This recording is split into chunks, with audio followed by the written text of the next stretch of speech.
La suite de notre feuilleton maintenant, et je vous rappelle que cette semaine, nous nous intéressons à la cathédrale de Reims qui va fêter ses 800 ans.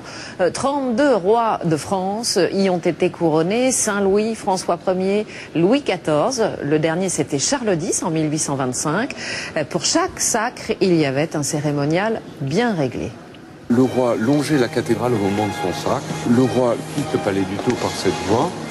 Un roi, justement, en voici un. Ou plutôt, un descendant des rois de France. Tout en étant vu. À gauche, Louis de Bourbon, duc d'Anjou, héritier direct de Louis XIV, et de 42 autres rois, depuis Saint-Louis, François Ier, Louis XIII et jusqu'à Louis XVI.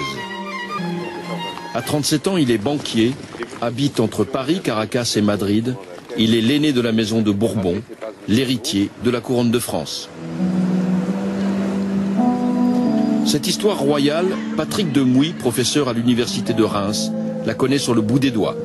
La façade de la cathédrale est dominée par la galerie des rois, au centre de laquelle se trouve le baptême de Clovis. C'est en mémoire de cet acte fondateur que les rois, par la suite, ont pris le chemin de Reims pour renouer la chaîne des temps. C'est ce que montre bien la galerie des rois. Les rois, les uns derrière les autres, reviennent là où l'histoire a commencé avec Clovis. Comme un simple touriste, ou presque, Louis de Bourbon visite la cathédrale où 32 rois de France furent couronnés. Pour nous, il a accepté de marcher sur les traces de ses illustres ancêtres. Le matin du sacre, l'archevêque de Reims conduisait le roi jusque devant le maître-autel et lui désignait le siège qui avait été préparé pour lui. Et c'est là où est encore l'autel aujourd'hui, qu'avait lieu le sacre. Le roi commençait par prêter serment sur l'évangile, de défendre les libertés de l'Église, de faire régner la justice et la paix, de défendre le royaume. Puis l'archevêque lui conférait les onctions avec l'huile de la Sainte-Ampoule, l'huile sur la tête, sur la poitrine, sur les épaules, sur les bras, investissait son corps. Il lui remettait alors le sceptre, la main de justice, le grand manteau fleur-de-lysée, la couronne, et ainsi paré, le roi était reconduit en cortège jusqu'à l'entrée du chœur où il prenait place sur un trône surélevé. Les pairs de France lui rendaient hommage, les portes s'ouvraient et le peuple venait acclamer son souverain. La dernière vision qu'emportait le roi avant de sortir était celle de cette porte monumentale qui lui rappelait, gravée dans la pierre, tous ses devoirs à venir.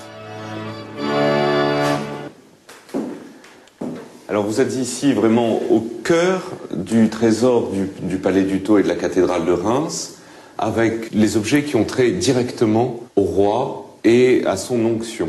Évidemment, il y a la Sainte-Ampoule qui est conservée dans ce reliquaire.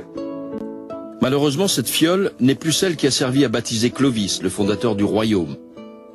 En 1793, les révolutionnaires investissent la cathédrale pour détruire la Sainte-Ampoule. En détruisant le symbole, ils pensaient détruire la royauté. Mais le curé de l'époque, prévenu la veille, a juste le temps de transvaser le contenu dans une autre fiole avant que l'original ne soit brisé.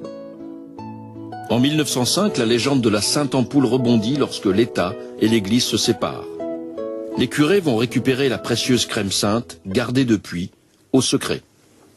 Monsieur le curé, qu'est-ce que vous tenez dans les mains? Une photo de la Sainte-Ampoule. Le contenu, il est dans cette petite fiole qui est conservée à l'archevêché. Donc le contenant est au palais du Tau. Et le contenu à l'archevêché. Ça fait pas trop polémique, ça? Non. Mais nous avons tout pour sacrer encore un roi. Vous pensez que ça arrivera? Je ne pense pas. L'héritier du trône ne semble pas plus convaincu que l'abbé. Ce n'est pas à moi de répondre cela, mais mes Français d'y répondre. Mais est-ce que vous l'espérez, vous? Je suis au service de la France et si les Français le veulent, je serai toujours là. Juste avant de quitter la ville des Sacres, Louis de Bourbon croise une classe de CM1 en visite dans le palais. Quel âge as-tu? 9 ans. Une question nous brûle alors les lèvres. Et si un jour la France avait à nouveau un roi? Ça serait bien.